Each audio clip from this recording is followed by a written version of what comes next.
ಅಂತೇಳಿ ನಾವು ಇವತ್ತೆಲ್ಲ ವಿಚಾರಗಳನ್ನ ಕರ್ನಾಟಕ ರಾಜ್ಯ ರೈತ ಸಂಘ ಹಾಗೂ ಹಸಿರು ಸೇನೆ ಶಿರಾ ತಾಲೂಕು ಇವರು ತಾಲೂಕು ಕಚೇರಿಯ ಆವರಣದಲ್ಲಿ ನಡೆಸ್ತಾ ಇರುವ ಅಹೋರಾತ್ರಿ ಅನಿರ್ದಿಷ್ಟ ಕಾಲ ಧರಣಿ ಸತ್ಯಾಗ್ರಹದ ಸ್ಥಳಕ್ಕೆ ಭೇಟಿ ನೀಡಿ ರೈತರ ಬೇಡಿಕೆಗಳನ್ನು ಶಾಸಕರು ಹಾಗೂ ರಾಜ್ಯ ಸರ್ಕಾರದ ದೆಹಲಿ ವಿಶೇಷ ಪ್ರತಿನಿಧಿಗಳಾದ ಟಿಬಿ ಜಯಚಂದ್ರ ಅವರು ಆಲಿಸಿದ್ರು.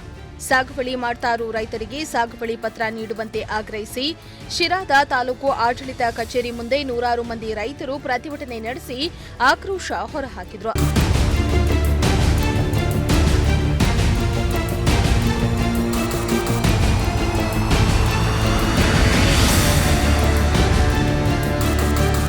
ರೈತರು ಕಳೆದ 50 ವರ್ಷಗಳಿಂದ ಜೀವನೋಪಾಯಕ್ಕಾಗಿ ಭೂಮಿಯನ್ನ ಸಾಗುವಳಿ ಮಾಡಿಕೊಂಡು ಶೇಂಗಾ, ರಾಗಿ, ದ್ವಿದಳ ಧಾನ್ಯಗಳನ್ನು ಬೆಳೆದಿದ್ದಾರೆ.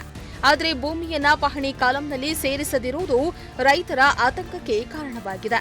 ಇನ್ನು ಪಹಣಿಯಲ್ಲಿ ಹೊಸದಾಗಿ ಸೋಲ, ಅರಣ್ಯ ನಿವೇಶನ ಇನ್ನು ಮುಂತಾದವುಗಳಿಗೆ ಇಲಾಖೆಯವರು ಪರಿಭಾಷಿಕ ಅರಣ್ಯ ಪ್ರದೇಶ ಎಂದು ಭೂಮಿಯಿಂದ ತೆರವುಗೊಳಿಸಿ ರೈತರಿಗೆ ನಿರಂತರ ಕಿರುಕುಳ ನೀಡುತ್ತಾ ಬಂದಿದ್ದಾರೆಂದು ಆಕ್ರೋಶ ಹೊರಹಾಕಿದ್ರು. ಅದರಲ್ಲಿ 5 ಕಿಲೋಮೀಟರ್ ಅಂತ ಘೋಷಣೆ ಆಗಿದೆ. 5 ಕಿಲೋಮೀಟರ್ ಅಲ್ಲಿ 50 ವರ್ಷದಿಂದ ರೈತರು ಭೂಮಿ ಉಳುಮೆ ಮಾಡ್ಕೊಂಡು ಬಂದಿದ್ದಾರೆ. ಬಹುಸಂಖ್ಯಾತ SC ST ಪರಿಶಿಷ್ಟ ಬಂಗಾಳ ಪರಿಶಿಷ್ಟ ಜಾತಿ ಜನ ಇವತ್ತು ಉಳುಮೆ ಮಾಡಿ 1 ಎಕರೆ, ಅರ್ಧ ಎಕರೆ, 10 ಗುಂಟೆ ಉಳುಮೆ ಮಾಡ್ಕೊಂಡು ಬಂದಿದ್ದಾರೆ. ಇಂಥ ಜನರು ಇವತ್ತು ಒಕ್ಕಲಬ್ಸ ಅಂತ ಕೆಲಸ ಆಗ್ತಾ ಇದೆ. ಇಂಥ ಒಂದು ಪರಿಸ್ಥಿತಿಯಲ್ಲಿ ಅಂತ ರೈತರಿಗೆ ನೀವು ಪರ್ಯಾಯ ಭೂಮಿಯನ್ನ ಕೊಟ್ಟು ಒಕ್ಕಲಬ್ಸ ಅಂತ ಕೆಲಸ ಮಾಡಬೇಕು ಅಂತೇಳಿ ನಾವು ಇವತ್ತೆಲ್ಲ ವಿಚಾರಗಳನ್ನ. ಇನ್ನು ಮಿತಿಯಲ್ಲಿ ಉಳುಮೆ ಮಾಡುವ ರೈತರನ್ನ ಅರಣ್ಯ ಇಲಾಖೆ ಒಕ್ಕಲೆಬ್ಬಿಸಬಾರದೆಂದು ಘನ ಸರ್ಕಾರ ನಿರ್ದೇಶನ ನೀಡಿರುತ್ತೆ. ಆದರೆ ರೈತರನ್ನ ಒಕ್ಕಲೆಬ್ಬಿಸ್ತಾ ಇದ್ದು ರೈತರನ್ನ ನಿರ್ಗತಿಕರನ್ನಾಗಿ ಮಾಡುವ ಹುನ್ನಾರ ಮಾಡುತ್ತಿದ್ದಾರೆಂದು ಆರೋಪಿಸಿದ್ರು. 8 ಕಿಲೋಮೀಟರ್ ನಗರ ವ್ಯಾಪ್ತಿಯಲ್ಲಿ ನೂರಾರು ಜನ ರೈತರು 16 ವರ್ಷಗಳಿಂದ ಅಂತಹ ರೈತರನ್ನ ನಗರಸಭೆಯವರು ಯಾವುದೇ ಭೂಮಿ ಮತ್ತು ಪರಿಹಾರ ನೀಡದೆ ಒಕ್ಕಲೆಬ್ಬಿಸುವುದನ್ನ ಮುಂದುವರಿಸುತ್ತಾರೆ. ರೈತರನ್ನ ಭೂಮಿಯಿಂದ ಒಕ್ಕಲೆಬ್ಬಿಸಬಾರದೆಂದು ಪ್ರತಿಭಟನೆ ನಡೆಸಿ ತಹಸೀಲ್ದಾರ್ಗೆ ಮನವಿ ಸಲ್ಲಿಸಿದ್ರು. ವಿಚಾರದ ಮೇಲೆ ನಮ್ಮ ಮುಂದಿನ ಹೋರಾಟ ತೀರ್ಮಾನ ಆಗ್ತದೆ ಅಂತ ಹೇಳಿ ಮಾನ್ಯ ಶಾಸಕರು ಮಾತಾಡಬೇಕು.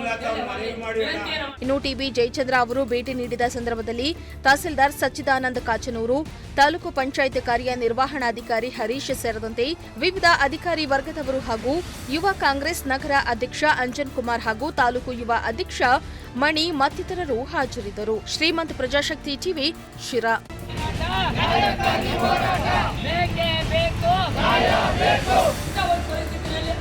ರೈತರಿಗೆ ನೀವು ಪರ್ಯಾಯ ಭೂಮಿಯನ್ನು ಕೊಟ್ಟು ಕೆಲಸ ಮಾಡಬೇಕು ಅಂತ ಹೇಳಿ ನಾವು ಇವತ್ತೆಲ್ಲ ವಿಚಾರಗಳನ್ನು